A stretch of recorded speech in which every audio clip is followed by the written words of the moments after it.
wannan kunun masara ne. Bai kun san abin da yake faruwa. Kunun masara yake faruwa. Salamu alaikum. Salamu alaikum. Wa alaikum. Ku kuke sha ne? Wa alaikum salam. Ku san me yake faruwa? Abokina. Ai na zo muku da wani labari nake karanta. Ina ka shiga ne? Fara tattaucewa. Ya garin. Ai na shiga rububi ne saboda sakamakon dan samu wata matsala ne. Daɗi na da kai.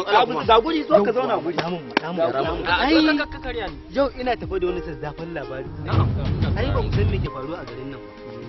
Kun san bana mun yi shuka ta yi kyau. Alhamdulillah. A shuka alhamdulillah. Kun san ina dan gidan malam Hudu kun san ai ya bar gari. Ya rike da barin gari. Kun san ya kwanaki dan yi wani laifi ya bar gari ya yi tafiya. Wanda ya je Lagos din. Shi dai. Lagos da kenan. Lagos ne. To ai an ce ya. Gari yake.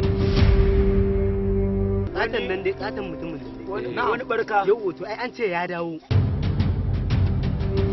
Ko karan jiya. A cikin gari. Shi wannan shi ba da hankali wani har abada ba da hankali ba.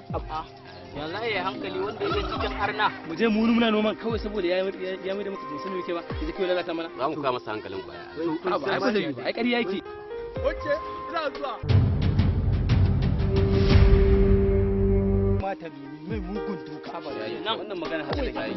Abinda zan faɗa kenan ni ma. Wallahi abinda zan faɗa kenan. To ai gani dukan ma sai a muku.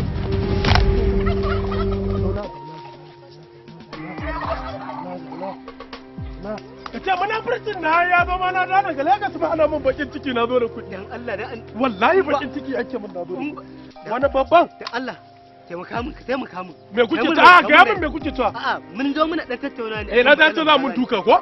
A'a ni wannan ba To san yanzu magana. zaɓi ɗaya mu ka san mu a can daba ce ai harkar. Ya ne. In taka ma wuka ko an hauro cikin kai. Wallahi zaɓi ɗaya. Ya hakuri ya hakuri. Me kike so to amma? Ya hakuri. Kutumar uban nan.